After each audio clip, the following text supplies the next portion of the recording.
सबसे पहले सीजन 3 के लिए बहुत बहुत बधाइयाँ, क्योंकि बहुत बेसब्री से सभी इंतज़ार कर रहे थे कब आएगा सीजन 3। अब तो आ ही गया है, ट्रेलर हमने देखा, बहुत अमेजिंग है। Thank you. आप लोगों को कैसा रहा अनुभव सीजन 3 में? कितना क्या कुछ अलग देखने मिलेगा सीजन 3 में? सीजन 1 में मेरा बेटा इन्होंने मार दिया। सीजन 2 में इनका बेटा मेरा बेटा इन्होंने मार दिया। इन्होंने एक्चुअली नहीं मारा, but kind of I was responsible for it. But the thing is that के सेकंड सीजन में एक ऐसे जंक्चर पे कहानी आके खड़ी है जहाँ पे ये दोनों टूट चुके हैं अपने अपने जो कारण है उसकी वजह से। तो इसके आगे अब कहाँ जाएगी कहानी, तो ये उत्सुकता बहुत है। जब सेकंड सीज़न रिलीज़ हुआ था बहुत सारे लोगों ने देखा था और तब भी काफ़ी लोग पूछ रहे थे कि अब हमसे रुका नहीं जा रहा, आप कब ला रहे हैं थर्ड सीज़न। तो मेरे ख्याल से नागेश और रोहित जो हमारे मतलब नागेश निर्देशक भी हैं और लेखक भी हैं और रोहित जिन्हें लिखा है उनके साथ, तो उन्होंने जिस तरह से कहानी को आगे बढ़ाया है, एक तो अहम सवाल उसमें ये है कि ये जो दोनों हैं जो एक दूसरे के इतने खिलाफ थे दोनों सीज़न में, अब इनका रिलेशनशिप कैसे होगा, ये कहाँ जाएंगे दोनों एक दूसरे के साथ, ये जो पर्सनल चीज़ है। और दूसरा है ऑफ कोर्स पॉलिटिक्स, तो उसमें फिर जो अंदरूनी जो उनके दुश्मन हैं वो तो हैं ही, जैसे गुरव हैं, लेकिन फिर और भी दुश्मन इसमें हैं जिनसे इन दोनों को टकराना पड़ता है। तो मुझे लगता है कि बहुत ही एक तरह से जो लोगों को चाहिए था कि ये कहानी वैसे ही उसी रफ्तार से आगे बढ़े, तो मुझे लगता है कि उसी रफ्तार से बल्कि उससे थोड़ा ज़्यादा ही कहानी दिलचस्प है। प्रिया, आपसे जानना चाहेंगे, BTS मूवमेंट मैंने बहुत सारे देखे हैं जहाँ डायरेक्टर बहुत कुछ इंस्ट्रक्शन दे रहे हैं कि नहीं बस अभी यहाँ पे ये इतना ही काफ़ी है और हमें टेक्स लेने की ज़रूरत नहीं है, जहाँ सचिन सर ने भी बोला हमें जितना चाहिए वो उतना ही लेंगे। कैसा रहा आपका अनुभव जब डायरेक्टर्स ऐसे मिलते हैं जो जिनके साथ कोऑर्डिनेशन इतना अच्छा होता है कि फिल्म ईजीली बन सकती है, सीरीज ईजीली बन सकती है? आई थिंक नागेश सर के बारे में कहूँ तो वो बहुत प्रिसाइज तो हैं ही, लेकिन वो ऑप्शंस भी ट्राई करते हैं। ऐसे नहीं है कि उनके दिमाग में जो टेक है अगर आप वो कर दे परफॉर्म तो वो रुक जाए।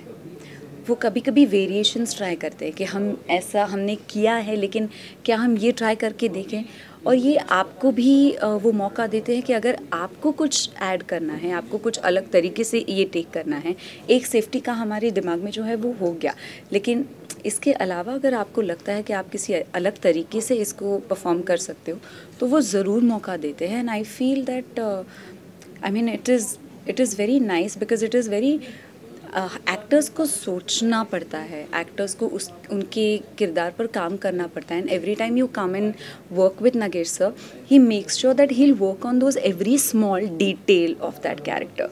सो it's been a brilliant experience working with him. मुझे ये लगता है कि जो कह रही है प्रिया, इस बार उन्होंने थोड़ा सा ज़्यादा ही पुश किया है अपने आप को और हम लोगों को भी जहाँ तक वेरिएशंस का सवाल है। तो कुछ तो ऐसे सीन्स रहे हैं जिनमें तो इतने ऑप्शंस उन्होंने करवाए हम लोगों कि से कभी कभी हमें पता नहीं चला भी एडिट में लगेगा क्या। तो और उसके बारे में बात भी हुई थी आपकी एक बार। And actually I remember it is your and my scene. तो सी ये जो फॉर्मेट है ना, इसका यही मज़ा है कि मतलब ये 4 साल से हम लोग ये कर रहे हैं और यही किरदार निभा रहे हैं हम 4 साल से। नागेश सर भी हमारे साथ 4 साल इस पे काम कर रहे हैं, राइटिंग पे, और आपको लोगों का भी फीडबैक मिलता है कि क्या वर्क कर रहा है, क्या नहीं कर रहा है, एक्सपेक्टेशंस पता चलती हैं आपको, और इन सारी चीज़ों को लेकर आप आगे बढ़ते हैं। पर्सनल तौर पे भी आपका अनुभव बढ़ रहा है ज़िंदगी का, तो एज एन एक्टर भी आपका अनुभव बढ़ रहा है। तो इसलिए ये फॉर्मेट बहुत एज एन एक्टर आपको सेटिस्फैक्शन देता है कि आप एक्सपेरिमेंट कर रहे हैं, आप खुद को पुश कर रहे हैं। तो मुझे लगता है कि I am really happy as an actor with this format.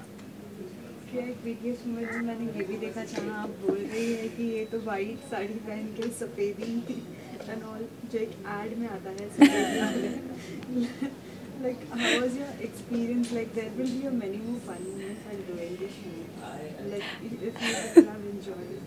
See, हमने बहुत इन्जॉय किया ये किरदार, इस किरदार को निभाना भी, इस सेट पे जाना भी, नागेश सर के साथ काम करना भी। बट नागेश सर का सेट ये बहुत डिसिप्लिन सेट होता है। जो भी मजाक चलता है वो अगर हमारे पास जेन्युइनली बहुत टाइम है 2 सीन के बीच में तभी होगा, लेकिन वो रेयरिटी होती है।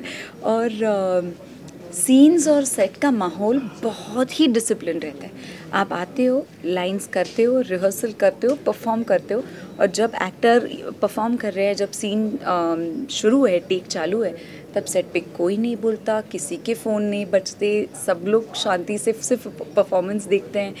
एंड आई फील ऐसे डिसिप्लिन में we had lot of fun, ये मैं नहीं बोल सकती, but we had lot of fun shooting and working on these characters that we genuinely did, because ऐसे किरदार मिलना, उनको निभाना और उनको परफॉर्म करना, और वो परफॉर्मेंस का जो मज़ा है वो हमें बहुत मिला।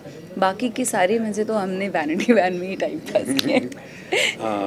और ये इसलिए होता है, जो ये नागेश सर के सेट की बात कर रही थी, जैसा मैंने कहा कि नागेश सर हैं, हम लोग तो हैं ही 4 साल, उनकी ऑलमोस्ट पूरी टीम वही है, उनके जो असिस्टेंट्स हैं, और ये रेयरिटी है। इतनी आसानी से नहीं होता कि आपकी जो पूरी टीम है असिस्टेंट्स की या बाकी लोगों की, वो वही बरकरार रहे। ये मेरे ख्याल से एक उदाहरण है कि आप किस तरह से पेश आते हैं एज अ पर्सन, इसीलिए लोग आपसे जुड़े रहते हैं।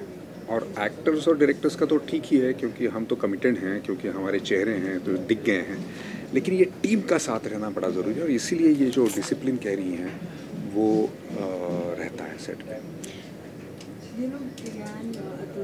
many times बहुत सी मूवीज़ होती है, उनके फैन पेजेस बनते हैं, ट्विटर पे बहुत सारे कमेंट्स आते हैं, specially with the web series. बहुत से लोगों के अपने भी सुझाव होते हैं कि आप कुछ ऐसा क्यों नहीं है, स्टोरी में ऐसा क्यों नहीं हो सकता। क्या कभी ऐसा कोई कमेंट या ऐसा कोई सुझाव पिक्चर में मिला है, इस सीरीज़ में मिला है? आई डोंट नो, ये राइटर्स से पूछना पड़ेगा, बट मुझे ऐसे कुछ इस सीरीज़ के बारे में सुझाव कभी इनबॉक्स में, नहीं तो इंस्टाग्राम डीएम में, कमेंट में कभी आया नहीं है। जेन्युइनली अबाउट दिस सीरीज़, लोगों को वो सेकंड सीज़न इतना पसंद आया कि मुझे लगता है कि शायद तीसरा सीज़न आने में जितना वक्त गया वो बहुत ही रेस्टलेस हो गए। वो मुझे बस इतने ही कमेंट्स आए कि कब ला रहे हैं थर्ड सीज़न, कब ला रहे हैं थर्ड सीज़न। सो अब आ रहा है थर्ड सीज़न, 26 मई को देख लीजिए। मेरी एक बहुत करीबी दोस्त है, वो जैसे ही सेकंड सीज़न ख़त्म हुआ तो उन्होंने मुझे फ़ोन किया और कहा कि थर्ड सीज़न में ना ये होने वाला है। तो तब तक तो हमने लिखा भी नहीं था वो सीज़न, हमें पता भी नहीं था। तो आई एम श्योर जब वो ये थर्ड सीज़न देखेंगी तो ज़रूर मुझे फ़ोन आने वाला है कि देखा। एक चीज़ एक्चुअली है, सेकंड सीज़न की एंड में एक खाली कुर्सी दिखती है और पूर्णिमा गायब हो गई है, पता नहीं कहाँ पे। तो उसके बाद जब भी अगर लोग मुझे रिकग्नाइज करते थे as City of Dreams, Purnima Gaikwad और actor, every time people use to ask me the same question, ये पूर्णिमा कहाँ गई बताओ। And I use to go non plus because I didn't know, I didn't have the answer. क्या लगता है इस season में कौन सा ऐसा बेस्ट पार्ट होगा जिसे देखते ही लोग बहुत ज़्यादा अट्रैक्ट होंगे और बहुत से कमेंट्स आएंगे? The end? Maybe. पता नहीं, because it's very difficult to say. It's a very yeah, there are so many twists and turns in this season. और क्या है ना भाई, हम सब लोग भी मैच्योर हो चुके हैं, हम लोग भी उसमें घुल मिल गए हैं। तो उसका पूरा जो निचोड़ है वो थर्ड सीज़न में ज़रूर दिखाई देगा। तो मुझे लगता है कि हर एपिसोड इसका मज़ेदार रहेगा और लोग बहुत सराहेंगे, ऐसा मुझे लगता है। क्या आप लोगों को कभी ऐसी उत्सुकता हुई है व्हाइल डूइंग सीजन 2 के बाद, ऐसा कभी लगा सीजन 3 में क्या हो सकती है स्टोरी, क्या नहीं होगा, क्या लगता है स्क्रिप्ट राइटर का देगा?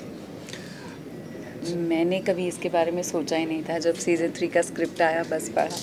मेरी और नागेश सर की मुलाकात हुई थी एलए में, जब वो अभी लिख रहे थे उसे, और अभी अभी ख़त्म किया था। तो उन्होंने कहा कि अभी अभी मैंने ख़त्म किया और अभी अभी भेजा है प्लेटफॉर्म को और एप्लॉस को कि कैसा है क्या। तो मैंने बहुत कोशिश की थी उनको पूछने की कि क्या होता है क्या है। तो नहीं वो पढ़ लेना, नहीं वो पढ़ लेना। तो हालांकि जब आपको पता है कि ये मेरे सामने बैठा है मेरा डायरेक्टर राइटर, और वो कह रहा है कि मैं लिख चुका हूँ और मुझे नहीं मालूम है कि इन्होंने क्या लिखा है, तो वो एक उस टाइम से मेरे दिमाग में था कि अरे क्या हो सकता है, ये कहाँ जाएगा, ये कैसे होगा।